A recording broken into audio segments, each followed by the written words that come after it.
Hai guys, jumpa lagi dengan saya Dr. Rama di channel Dr. Rama Supit. Jangan lupa like and subscribe ya.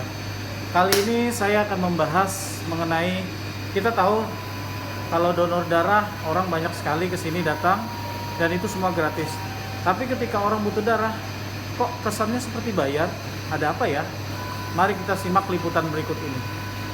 Ya, kita mulai dari awal. Ketika darah itu masuk, bukan berarti darah yang didonorkan oleh pendonor itu langsung bisa dipakai oleh pasien. Tidak seperti itu prosesnya. Prosesnya adalah melalui uji saring yang pertama. Artinya itu harus bebas 4 penyakit menular: HIV, hepatitis, spilis, dan HCV. Semua itu menggunakan alat seperti ini. Mari kita lihat ke sini. Nah, ini bisa kita lihat alatnya di sini. Nah, ini nanti regen yang diperlukan cukup lumayan. Jadi ini bisa langsung memeriksa 4 penyakit menular. Dan ini dibutuhkan waktu kurang lebih sampai 2 jam. Artinya darah yang masuk itu masih kita karantina dulu sebelum masuk ke stok kita. Kita bersihkan dulu. Ketika itu sudah dipastikan hasilnya nanti non reaktif semua 4 penyakit menular, baru darah itu bisa digunakan. Nah, setelah itu apa guys? Setelah itu bukan seperti itu aja. Kita menunggu permintaan dari dokter yang merawat. Dia mintanya apa? Karena komponen darah itu ada bermacam-macam. Ada sel darah merah atau PRC, ada whole blood atau sel darah merah segar, kemudian ada trombosit, ada juga plasma, ada juga sekarang trombosit aparesis. Nah, mari kita lihat proses pembuatannya guys. Let's go. Nah, di sini adalah proses pembuatan komponen darah. Bisa membuat PRC atau sel darah merah saja, itu juga membutuhkan waktu yang cukup lama, kurang lebih 1 jam. Pertama-tama darah itu kita sentrifuge dulu, ini guys. Nah, kita masukkan ke alat sentrifuge. Ini nanti berputar kurang lebih 1 jam. Itu untuk memilih komponen darah yang akan dipakai. Kemudian nanti hasilnya seperti ini. Nah, ini artinya PRC atau sel darah merah. Ini biasanya digunakan untuk pasien-pasien yang kanker, untuk thalassemia, biasanya dibutuhkan sel darah ini.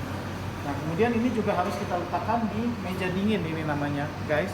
Jadi darah yang keluar dari PMI itu harus terjaga kualitasnya. Nah, ini salah satu contoh darah segar. Ini biasanya digunakan untuk pasien-pasien yang mau melahirkan, pasien-pasien kecelakaan yang membutuhkan cepat. Dan semua ini kalau sudah berada di sini, artinya darah itu sudah bebas 4 penyakit menular, guys. Jadi jangan salah, ya. Kemudian nanti ada namanya penyimpanan.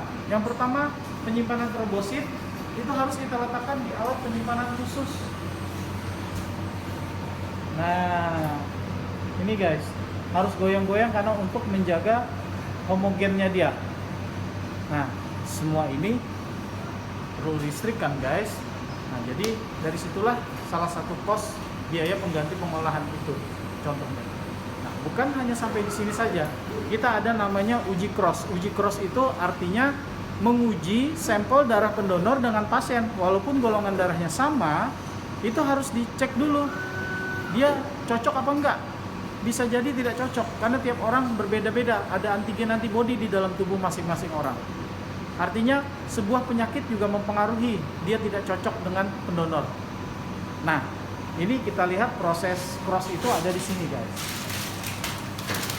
Nah, seperti ini.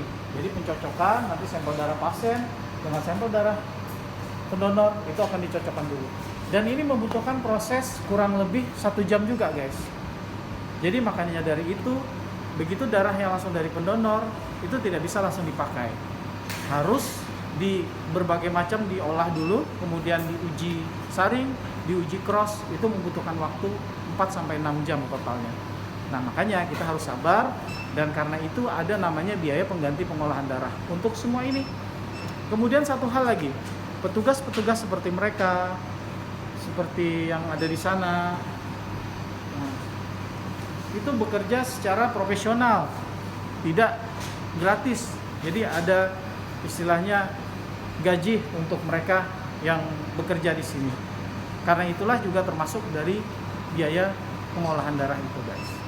Nah, sekarang saya ingin membicarakan, mungkin di video sebelumnya saya sudah kasih lihat plasma convalescent, itu juga alatnya yang berbeda. Tapi mungkin ini nanti di video yang berbeda ya, guys. Sekarang saya ingin menunjukkan bagaimana sih tempat penyimpanan darah yang bagus dan baik, yang udah benar. Mari kita ke belakang.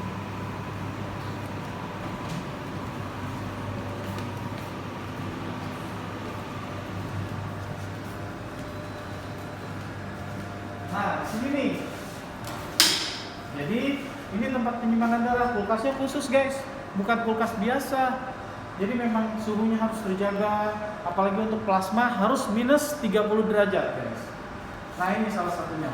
Nah, kebetulan stok kita lagi agak tipis, jadi memang hanya sedikit saja yang ada.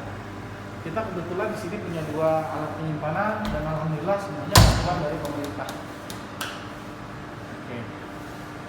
Nah, gitu guys. Kemudian kita ada juga satu alat yang namanya konfirmasi golongan darah. Kalau dulu kan kita cek darah, taunya kan dicucuk, habis itu ditetesin, kita tahu A, B atau O. Tapi sekarang ada namanya alat konfirmasi golongan darah sehingga meminimalisir kesalahan atau human error. Jadi langsung masuk alat. Mari kita ke sana.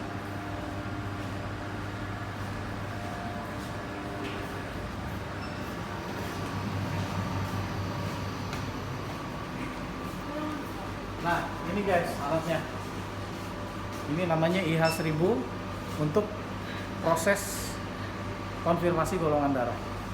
Nah, satu hal lagi, ketika darah mau keluar itu ada namanya rilis produk. Artinya produk sudah dijamin bagusnya, kualitasnya dan segala macamnya, yaitu dengan proses rilis. Seperti yang terjadi di sini, ini kita merilis proses darah yang akan nanti dikeluarkan. Jadi tidak serta-merta harus keluar begitu saja, guys. Artinya semua ini butuh proses.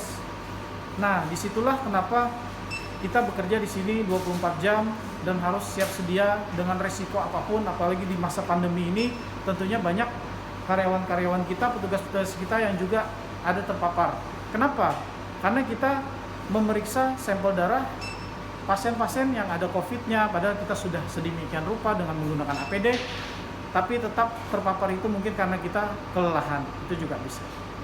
Nah, guys, itulah kenapa kok banyak orang bertanya, donor darah kan gratis, bawa donor sendiri.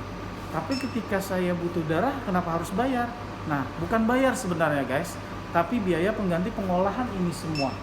Karena kita butuh operasional dan UDD PMI itu berdiri sendiri. Jadi kita semua operasional berdasarkan didapat dari biaya pengolahan darah ini. Nah, itulah guys. Jadi paham ya sekarang ya. Oke, itu dulu dari saya. Nantikan video-video berikutnya yang sangat bermanfaat untuk kita semua. Jangan lupa like and subscribe. Dah.